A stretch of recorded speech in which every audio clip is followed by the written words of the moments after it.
Phone check.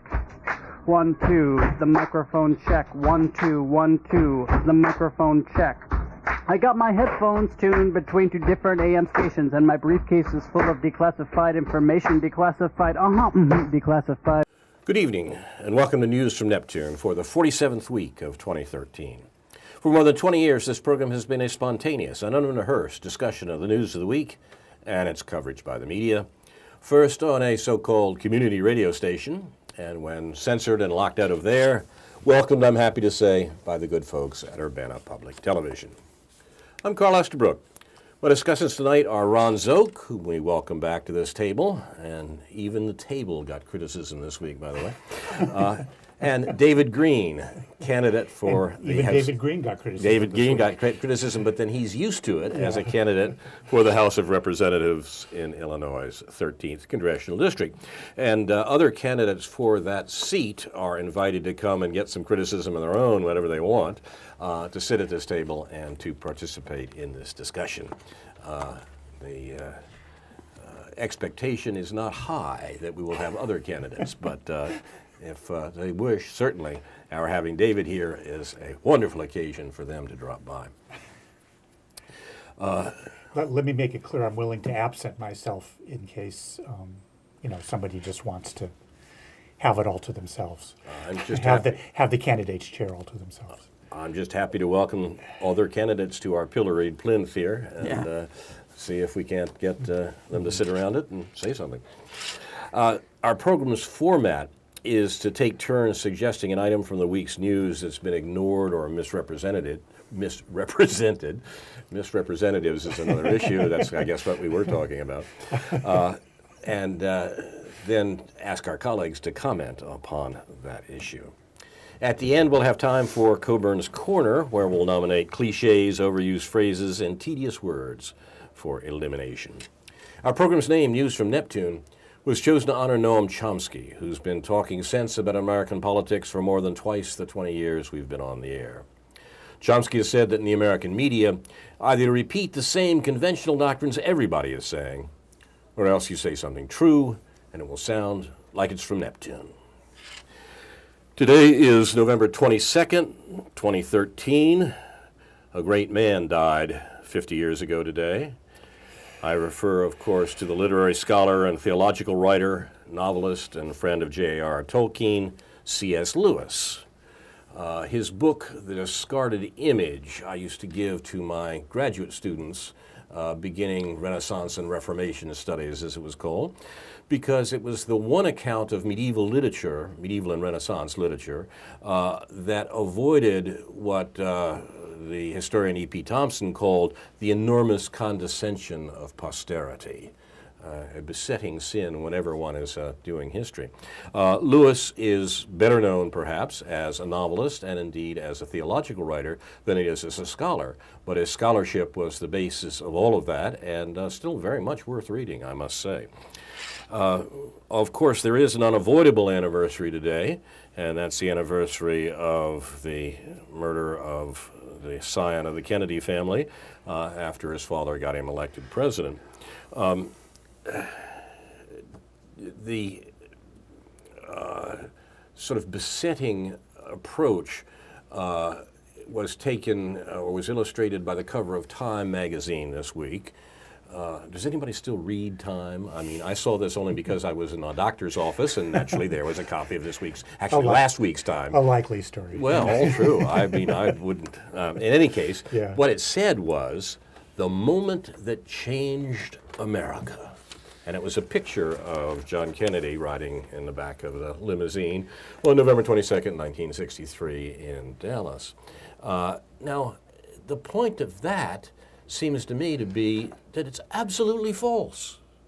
Nothing changed in America, or very little indeed, from the murder of John Kennedy. It made no difference, perhaps outside of a small circle of friends, as Phil Oakes put it, that Kennedy was killed. The U.S. policies, foreign and even domestic, were the same on November 1st, 1964, as they were on November 1st, 1963. That is, the removal of the actual occupant of the chief magistrate's chair in the U.S. government made no difference in terms of what the U.S. government was doing. And I might suggest here, I mentioned before that an important work has just been published on what the U.S. was doing in foreign policy in those days and before and since. Perry Anderson's study entitled Imperium, which appears in the current issue of the New Left Review. It's actually a book-length study of American foreign policy. And anyone looking at American foreign policy in context, which is something we recommend all the time that one does, trying to understand what is going on today, will see that the murder of Kennedy made no difference. The people who think it did, for the most part now, seem to be reduced to those who say, well, Kennedy was going to change all those policies, and that's why he was killed, because evil people in the American government wanted those policies not to change. Well, that's an advance over some of the things that have been said about the Kennedy murder, because at least it recognizes that the policies being followed were evil, and that the policies that were being followed were continued with the removal of Kennedy. The only thing that is probably historically wrong there, and it really is a detail, is the notion that Kennedy was about to change those policies. This argument is best put forward, I think, in a book by a man I knew slightly years ago, James Douglas, John F. Kennedy and the Unspeakable. It's if you want to see a worthwhile presentation of that argument, I recommend Jim Douglas's book. But I think it's wrong. The same people were running the administration after Kennedy was killed, as were running it before. Kennedy's armed attack on South Vietnam in 1962, which opened up what we've come to call the Vietnam War, indeed the most severe crime of aggression in the post-World War II world, that was begun under Kennedy. We find Kennedy defenders saying, oh no, it was the Tonkin Gulf in 1964 and Johnson. That's false. I mean, look at the real history and you'll see that the war was Kennedy's war, not Johnson. From Kennedy's administration through to today, U.S. presidents have killed, wounded, and made homeless well over 20 million human beings, according to an emphasis by the writer Fred Bramfman, and I recommend his articles to you too. Now, admittedly, this may fall under the censure that I've gotten before from Ron Szoke about attributing too much of U.S. crimes to the particular person who is in the chief magistrate's chair. And that may be true, but nevertheless, it seems to me that if we look at American policy over time, and we look at the flexibility, indeed, that the president has in terms of changing that policy, I mean, Obama didn't have to double the number of troops in Afghanistan when he came into office, when he'd been elected by as an anti-war figure. What we see is that Kennedy's policies were perfectly consistent with what had gone before and what came after. In fact, if we have time, I raised another question that came up this week, that the real change, such as it was, in American policy, foreign and domestic, occurred not in the Kennedy administration, but in the later administration of the man whom Kennedy had run against for president in 1960, that is Richard Nixon. The big changes came in the early 70s. We talked about that in part last week with Karen Aram, who was speaking about the domestic changes of the Nixon administration, but of course the foreign policy changes of the domestic administration were the most significant since World War II. So there's where the real changes came, not with Kennedy or with Kennedy's murder. Kennedy is, of course, useful for propaganda. You know, it's not just the Soviets and the Chinese who embalmed the bodies of leaders and put them in glass cases in the middle of the capital city. We didn't do that literally with Kennedy, although we came pretty close with the so-called eternal flame in Arlington Cemetery. But the notion was there. That is the usefulness of the fallen leader for propaganda purposes, the propaganda being that these policies, that these policies are good, we're doing good, we're good people, so forth and so on. And look at the nasty forces arrayed against us. Oh dear. I mean, and by the way, the propaganda works. There was an article by an unlikely person, Mike Kazin, one knew back in the day, as we say, in the New Republic this week, in which he points out in a new Gallup poll of presidential approval rates, Kennedy scores higher by far than do any of his successors. 3/4 of the public rank his time in the White House as outstanding or above average. Reagan places second in this retrospective competition with a paltry 61%, as opposed to Kennedy's 75%. Now look, I was there for the election of Kennedy and I was there for the election of Reagan. Both were barely elected. And the point is here that they have been turned into these iconic figures, an unfortunate word, but it's a nonce word, as bearers of this mythology about what America is and does. And that's, it seems to me, what we should take away from the anniversary of the murder of Kennedy. I have another Kennedy assassination story if we have time later, but we'll let that go for the moment. You're watching News from Neptune, the Pointless Killing edition, and we will begin today with David Green. Oh, okay. Where to start? I think I'll just raise the topic since I'm running this campaign, and there seems to be a confluence between the ideas that I've been batting around in my campaign and doing a little research for, and stuff that is actually going on out there. And I don't take credit for any of this. I just think I'm kind of part of the same current that is going on. One of these is the topic of an article of Paul Krugman's column this morning in the New York Times, which is social security.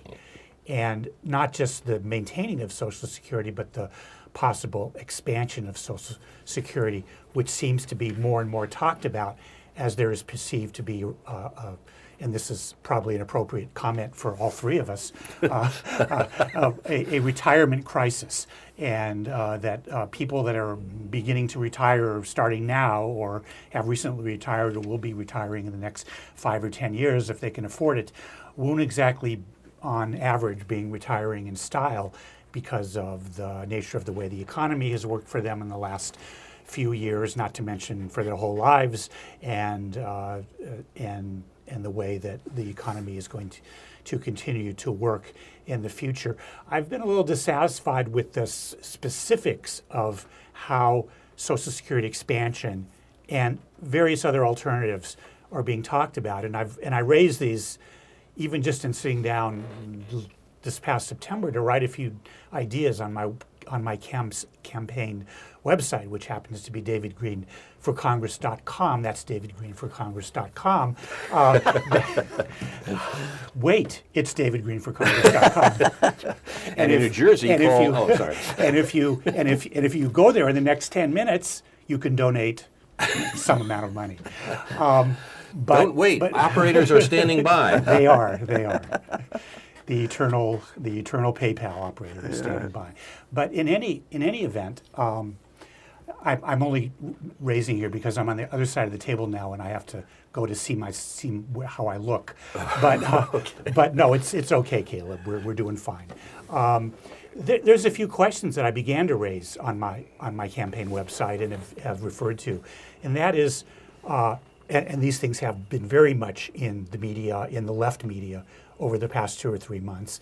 That is the scrap the cap idea that people above $116,000 should begin to pay Social Security tax, payroll tax, either on some part of that income up to $250,000 or $1 million, or the whole damn thing, or that some have the idea that there's a kind of a donut whole idea where you pay up to $113,000 and then you start paying again at $250,000 for the rest of it. And then there are the idea that as I referred to before, that not only should the chain price index not be put into place, which will lower the earnings in the midst of this retirement crisis, but that that Social Security benefits should even be raised. And the question is, how is that to be raised? Well, one is that you scrap the cap or you do one of these other things. And the other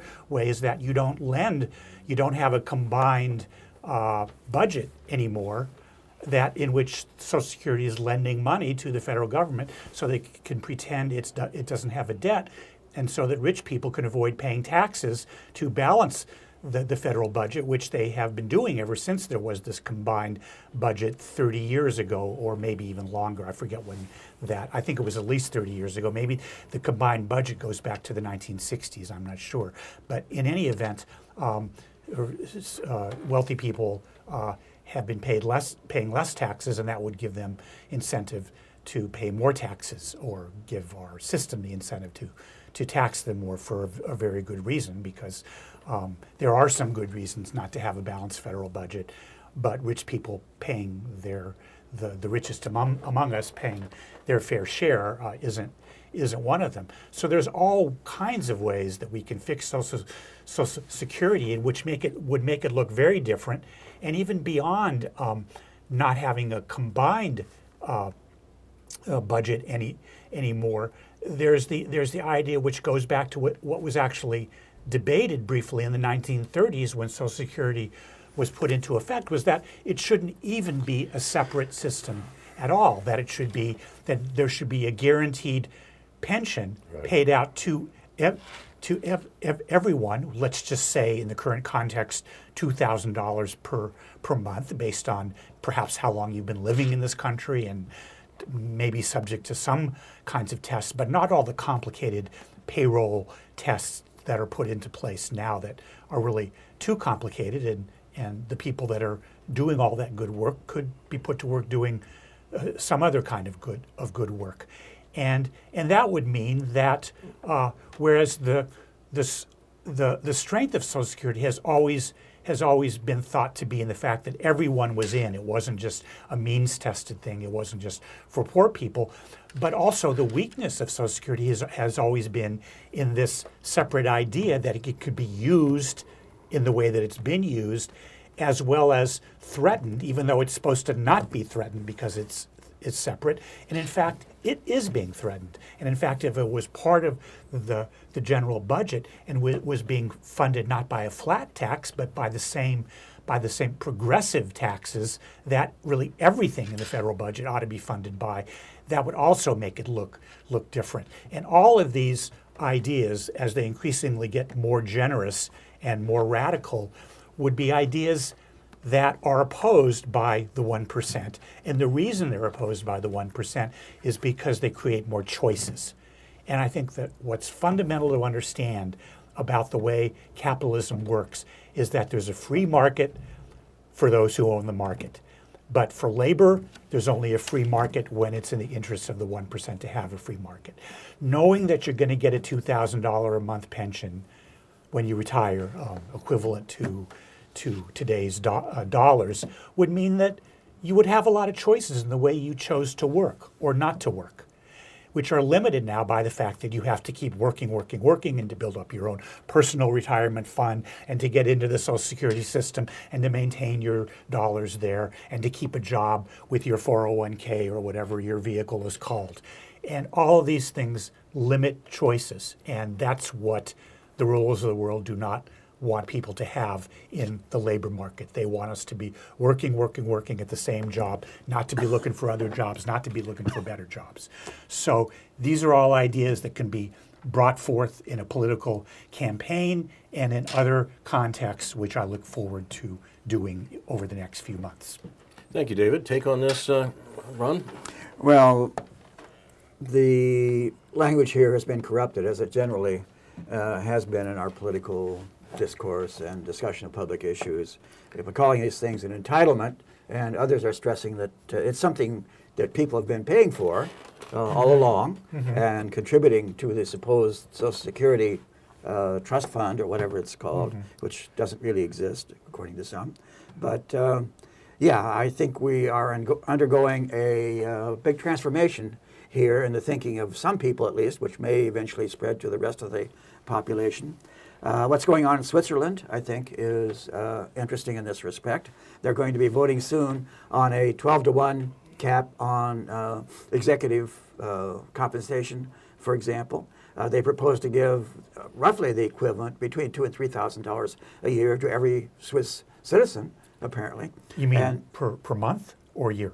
$2,000 or $3,000? I'm not sure. I think it's per year. Yeah, okay. but it's not very much. But I maybe see. I'm wrong there. And we're being told by our conservative friends that this will be the total ruination of everyone. It will destroy motivation and incentives and so on. Neglecting to notice. I have this picture of all these unmotivated Swiss lying about, burdened on the rest of Europe. Yeah, wait a minute, that's not quite the way it's worked, has it? And failing to notice that something similar to that has been going on in Alaska for years, where everyone gets a yearly stipend Oh, I for see living what you there. mean. There are Yeah. certain Yeah. restrictions, of course. You have to have been there for a certain length of time, and so on. But it hasn't seemed to ruin Alaska. Especially. Destroyed such initiative, their governor quit, right? Yeah, right. Right. So, yeah, those would be my comments. This is one of the most important things we can do is get a reformation of Social Security, which will be a general benefit for everyone, and to increase it to the point where it will be an amount that people can live on. I noticed when I was doing tax returns for a lot of elderly people for AARP that there are people, especially in the small towns out around here, are living on $6,000 or $8,000 a year. And how is that possible? It's just unimaginable. But there's a lot of it going on, a lot more than many people seem to realize. That's an important point. I think that's quite right. There was a remark that I came across this week in Martin Luther King's last book, which was entitled "Where Do We Go From Here? Chaos or Community?" And it was made up of statements he had made, speeches and so forth, in his last year of life. While we're thinking of the assassinated Kennedy, the assassinated King is probably more worthwhile by a long chalk to remember, in part because of what he had to say at the end of his career, as well as at the high points when he became a public figure. He wrote, "I'm now convinced that the simplest approach will prove to be the most effective. The solution to poverty is to abolish it directly by a now widely discussed measure, the guaranteed income." Now, this is King in 1967, 68, and now widely discussed. What's happened to that discussion? And what's happened to discussion in the context that of 40 years later, more than 40 years later, when poverty and inequality are far worse in the United States than they were in King's time? We forget that the late 60s was a boom time for the American economy. The rising tide raises all boats, and people were getting richer. People were doing better in the American economy in the late 60s, and to a peak at that time that's been the point at which we've been falling off for the following 40 years. Look, that discussion has disappeared. Why has it disappeared? Does it say something about the way in which the limits of allowable debate in this country are so set that what seemed to be the obvious solution to an important social leader in the late 60s has gone like the snows of yesteryear as far as political discussion is concerned? So it seems to me that one of the biggest tasks is to widen those limits of allowable debate and talk about the possibilities, and to observe the language, such as your point about entitlements, Ron, in which the discussion is already cooked. And unless we can open up that discussion, talk a real discussion about people's real lives, those people you were working for who are living on $6,000 and $8,000 a year, we're not going to get very far. And we should understand that there's a conscious campaign, a purposeful campaign, in the American media to make sure the discussion doesn't take place.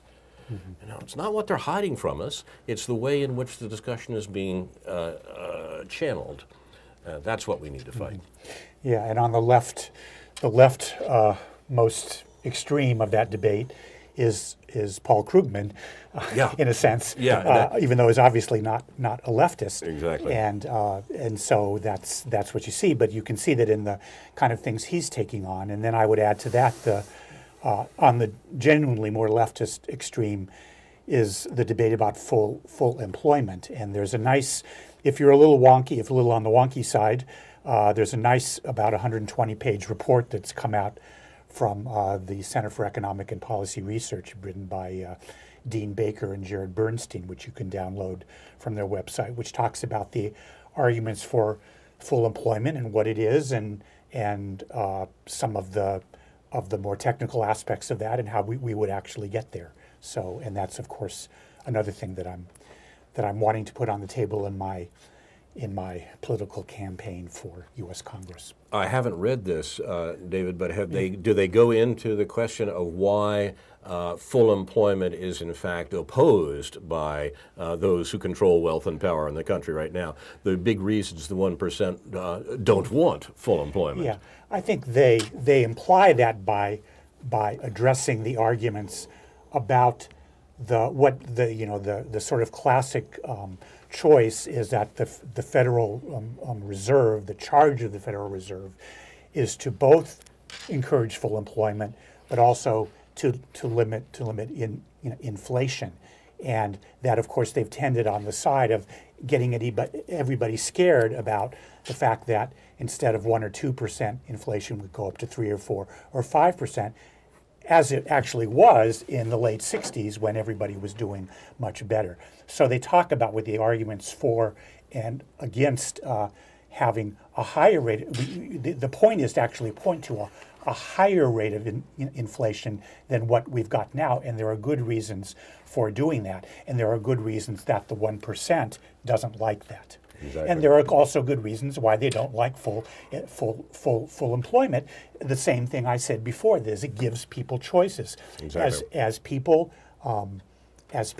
full employment gets to that point, which is really, at the best possible thing, down to 3 or 4%, because there's always people who are transitioning, and there are always people that are looking for work in various ways. But as it gets to that point, then employees have to start paying more to get workers, and they don't like that. And not just mom and pop, but the larger concerns at which most people work. And then once people again start having choices, then they demand other things in the workplace because they realize their labor is of value. The idea of the 1% is to diminish the value of labor and the choices of workers. Thank you, David. You're listening to News from Neptune. Ron, what's top of your list on overlooked stories this week? What he was saying reminds me of the classical theory of the reserve army of the unemployed, who will be bidding down jobs, saying, I can do that same job that guy is doing for less. It's always there. Exactly right. And, I might mention that I heard that Aldous Huxley died the same day as I've heard that Kennedy too. and C.S. Lewis. Yeah. He's a pivotal figure in the minds of some literary figures. And his futuristic novel should be read along with George Orwell's, which many people are finding more prophetic now than they were than Orwell's were when they were published. Yeah. So yes, that would be certainly someone to remember on this day. Some claim that Aldous Huxley's novel, Brave New World of 1932, had deeper insight into what's going on or ultimately going on than Orwell's 1984, because he foresaw that people would ultimately be controlled by pleasure rather than pain and coercion, the way that Orwell depicted in 1984. But that's an interesting debate, and I do have somewhere a copy of a letter that Aldous Huxley wrote to George Orwell in about 1948 that maybe I can talk about sometime. We should do that. It would be interesting to put that with T.S. Eliot's letter to Orwell turning down the publication of Animal Farm in the middle of the Second World War in 1944 on the grounds that that wouldn't work well with the Russian allies right now. I think maybe we should talk about this epistolary confrontation at some point. Bring out the letters. Okay, I've had some qualms about returning to this kind of punditry after about 6 months, and I'll just say a few personal things. I'm not sure I can say very much that's going to be helpful or useful to a lot of people, but my goals are to be cogent in what I say, that is to current issues and problems, to be coherent, which is a stronger criterion than just being consistent. If you say two unrelated sentences, they can be perfectly consistent without being coherent. To be clear, all language, I believe, is to some degree vague and ambiguous, and this is a persistent problem in all kinds of political and moral discussion. And we just have to keep struggling to do the best we can with the fragments of half-understood, misunderstood, and non-understood language that we have, which is constantly deteriorating before our eyes. I'll return to that. And finally, to be concise and to state things as briefly as they can honestly be stated. And no one is more aware than I am of my failure to always measure up to these goals. I like to avoid symbolic issues, such as Chief Illini WEC. And I like to seek observable, measurable improvements in the actual lives of people. The absence now of Chief Illini WEC has nothing to do with that. How has anyone's life been improved at all? Zip. Okay. Symbolic goals like balanced budget, for example, which is essentially meaningless. To avoid the blame game, finger pointing, and I believe is largely futile and a waste of time. It leads to name calling, insults, accusations, and the blowback of that, of course, is always sympathy for those who are being unfairly accused, and you need to always keep that in mind. Premature moralism, I would call this.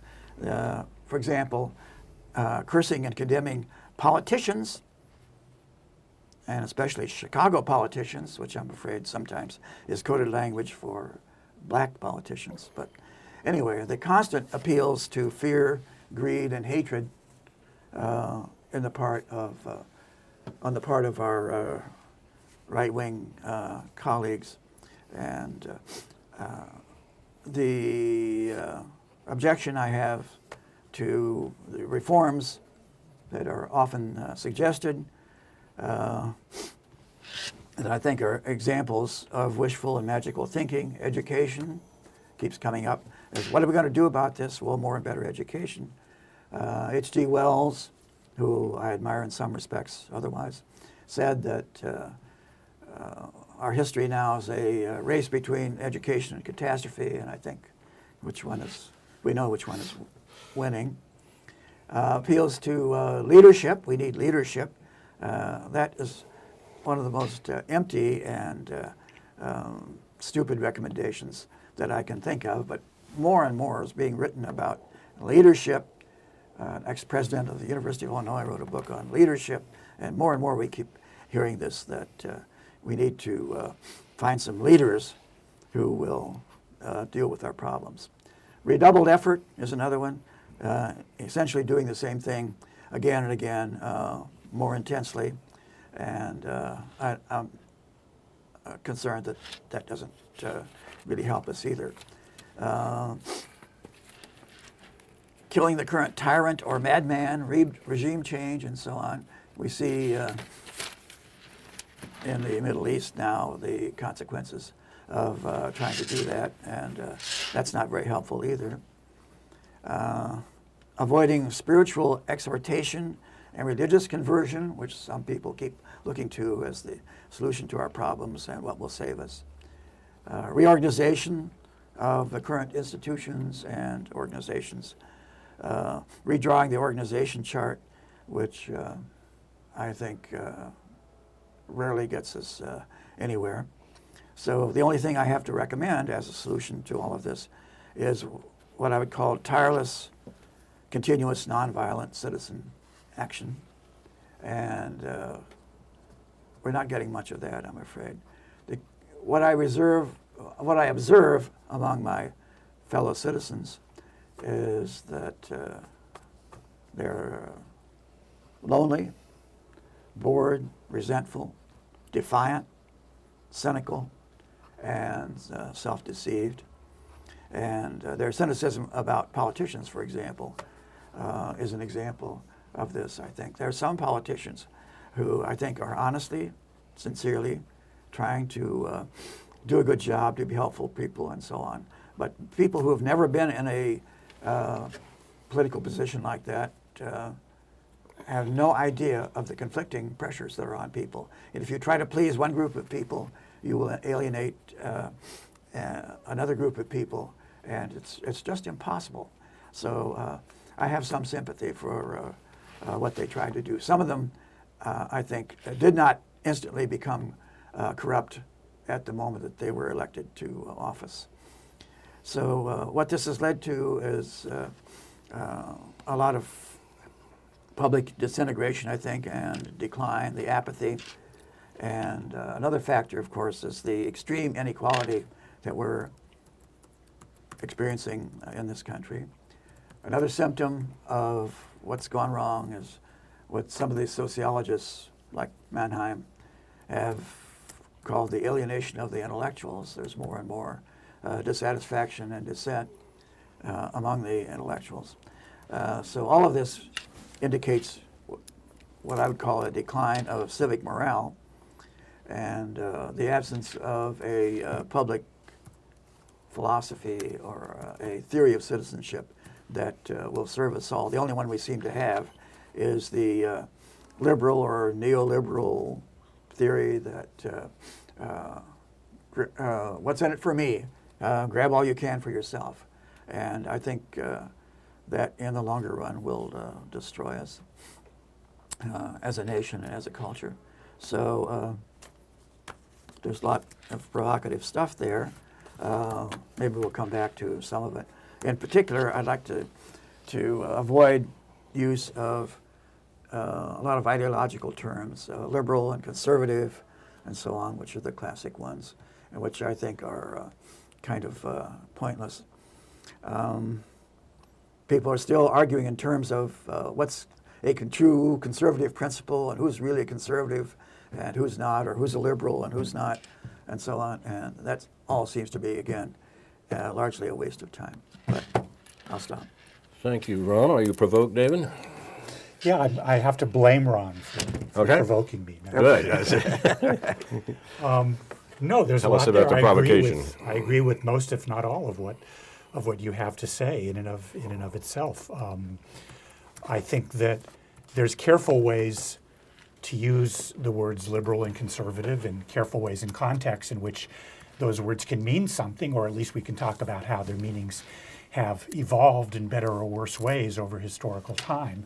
And then we could use other words like right and left and neoconservative and Keynesian and all kinds of stuff if we use it, as you say, carefully and consistently and within a proper context. So I find these a lot of good food for thought there, and it's certainly relevant to the problems that I'm considering in terms of how to speak to both the public and to the people I'm running against for political office. None of us who has yet had the experience of actually dealing with these conflicts and these pressures that you refer to, whereas in the campaign you have the luxury of saying what you want, saying what you think, even if it sounds fantastical in terms of the political will to actually have it done, or things that are quote unquote politically possible or not. These are things that you can talk about in a campaign and that we should be talking about. But even again, what I sense is that, but I have actually 3 opponents, one of which I don't know anything about, and the other 2 I know something about. And what I know about them is they certainly feel pressure, even during the campaign, to please different aspects of people, whether it's the Democratic Party leadership or the middle-of-the-road people who they want to vote for them in the general election, and therefore not alienate in the primary by sounding quote-unquote too liberal, if you pardon the expression. And so they're dealing with that. I'm not dealing with any of that. I'm dealing with being truthful. And I'm dealing with trying to figure out how to connect to people on the basis of what's saying is true. My main problem is what to say, what is appropriate to say to and about opponents who don't want to say what they think, or who don't have a lot to say about a lot of things, either because they have nothing to say or won't say it. That's the problem that I'm dealing with, and that certainly addresses the decline, if you can call it that. I'm not much one for thinking there was ever a golden age in anything. Right. And I know you don't either. Right. So there was never, whether you go back to Lincoln Douglas or whatever you want to talk about. I know only you guys go back that far. I don't. But right. but still, I don't think that necessarily things were ever any better political rhetoric wise. But I'm trying to change that in some small way, and I'm going to run up against people who either don't want to debate or don't want to debate at an intelligent level. It's not just them; it's that the Democratic Party seems to want to have these confabs, like I've been to 2 of so far, where you don't really do anything to sort of stir things up. You're all there because you're Democrats, and you say what you think, but you don't challenge other people, and that's about to change. Okay.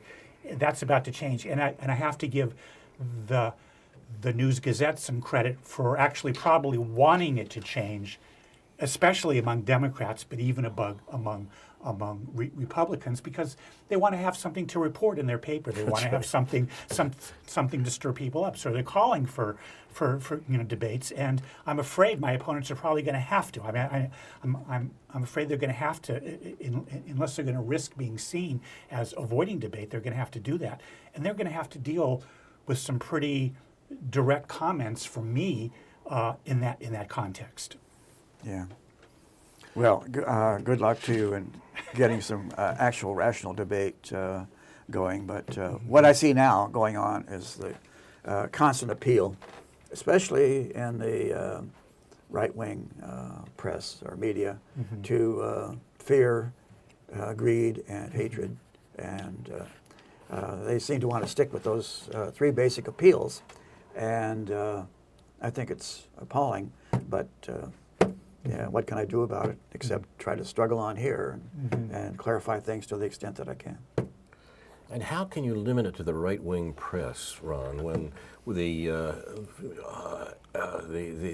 arch-liberal American ambassador of the United Nations evoked, how did you put it, fear, hatred, and so forth, in pointing out that the U.S. had nothing to apologize for about all the people we killed in Afghanistan because we were fighting for truth, justice, and the American way. I mean, this is not the right wing.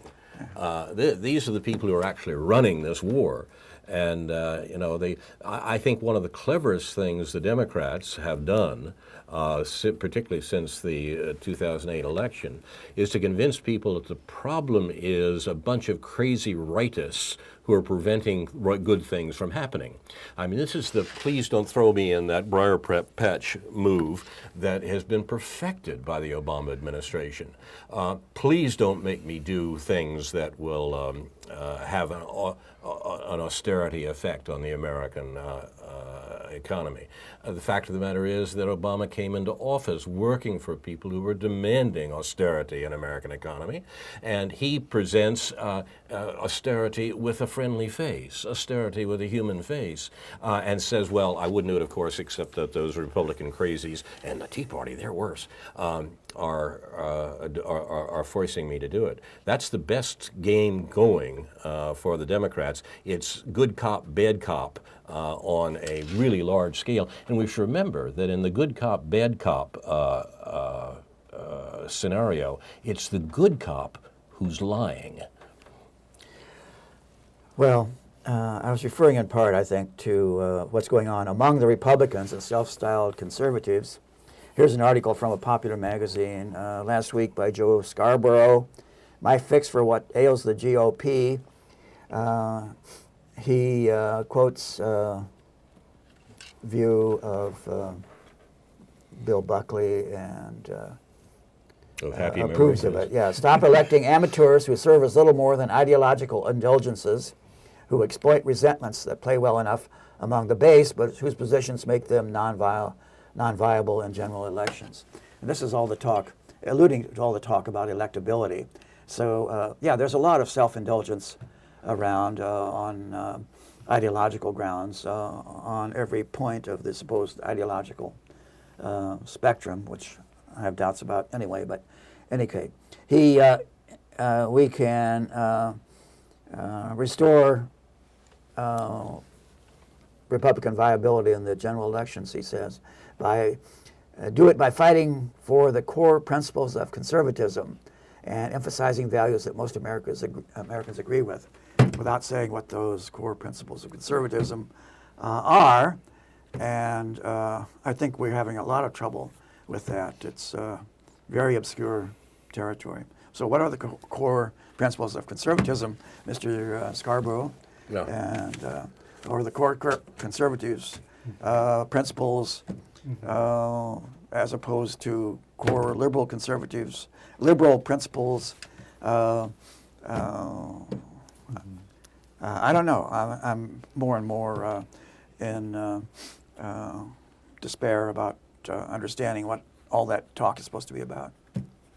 I think one of the things we need as a general rule is simply a determination to call things by their right name. To say what indeed, I mean, that's enlarging on your point of those conservative principles and so on, what indeed people are asking for. The most interesting thing that's happened to the Republican Party recently, I think, is not perhaps the emergence of the Tea Party. To understand what the Tea Party is and was takes some effort, and the popular interpretation, particularly the interpretation we get from Democrats, is quite false. But the most important and interesting thing that's happened in the Democratic Party is the suppression of its anti-war, anti-Wall Street wing. I mean, it is quite remarkable that it emerged in such vigor in part around the Ron Paul campaign, but not limited to the Ron Paul campaign or even directly out of Ron Paul's campaign. You said Democratic. I think you meant Republican. Well, no, I said the Democrats were much excited about the Tea Party. Oh. But I'm saying the most important thing that happened to the Republican Party, if I said Democrat, I meant the most important thing that happened to the Republican Party was the suppression of its anti-war, anti-Wall Street wing. That's what really was important in the campaign, the presidential campaign last year, not Mr. Romney. What was, they put down a large segment of the Republican Party that was calling for a withdrawal of troops from overseas bases, as the Democrats were insisting on more and more of them and a larger private army to carry out the worldwide assassination program that that is Obama's war policy. They're calling for a call back from that and an end to the bailout of Wall Street, the bailout of banks, which has been the fundamental domestic policy of the Obama administration. Now, those are dangerous notions. That is, stop supporting Wall Street, stop supporting the foreign expeditionary forces. Those are dangerous notions. The fact they got as far as they did within the Republican Party caused panic. And that panic resulted in Joe Scarborough. They resulted in that sort of political talk because some real political talk was turning up. And I think the interesting question in coming months will be whether that real political talk can revive in any way. Yeah. Well, it seems to me that among the Northeast Republicans, there are almost no elected national figures from the Northeast now, or New England. They are pro-Wall. New Jersey doesn't count as New England. Well, yeah. They are pro-Wall Street, but largely anti-war. And that kind of splits the group that you were talking about, I think. and indeed, insofar as they're anti-war and what that means, it's a real problem for the administration right now. And the administration's response is to get its war on even bigger. This week, we learned for the first time that the administration admits that we're not withdrawing from Afghanistan. Now, Obama's been dining out on that for months. We've withdrawn from Iraq, he said, and now we're going to withdraw from Afghanistan. No, we aren't. It was said this week. Everyone knew we weren't. Anyhow, it wasn't a secret. But this administration is in the business of telling people what they want to hear, and then turning around and doing the opposite at the behest of the 1%. That's standard operating procedure of the Obama administration across the board. And so the first task is, as I say, to call things by their right name, to break through the immensely sophisticated propaganda facade that this administration has put up. They're better at it than any earlier administration, I think, and try to get a real discussion of the sort that you ask for going. You're listening to News from Neptune. We have a few minutes left here for Coburn's Corner. I've got a line that I want to take in response to what Ron has said, but I think perhaps I'll postpone it to a later program. But it's a notion that Ron's provocative comments about how we should be discussing politics raises the question of reform versus revolution in quite a classic way. And I'd like to talk about that more, but I'm not sure we've got time to do it today. Let's talk about incidental. Let's talk about incidental language instead. We got candidates. We'll talk about it after the revolution. Well, maybe that's so. Yeah. Right. That would be. What do we do until the revolution comes? Or was it Anna Wee play? Don't start the revolution without me. Yes. Okay. We'll wait. For, maybe it will be televised on News from Neptune. On News from Neptune. You'll see it. You'll see it here first. We hope. Let's turn to language per se, language in itself. We got candidates this week? Anybody? Like everything else, I wasn't quite sure what to expect this week on News from Neptune. I didn't know whether we were going to have a whole new venue and all. But you didn't even know we were going to have a table to lean on, right? I didn't know anything. But that's our security blanket. I just brought my mug to give myself a little certainty here. Yeah. But I don't have a. It's a mug's game, huh? I don't have a nomination for Coburn's Corner offhand. Although while we're talking, maybe something will come to me.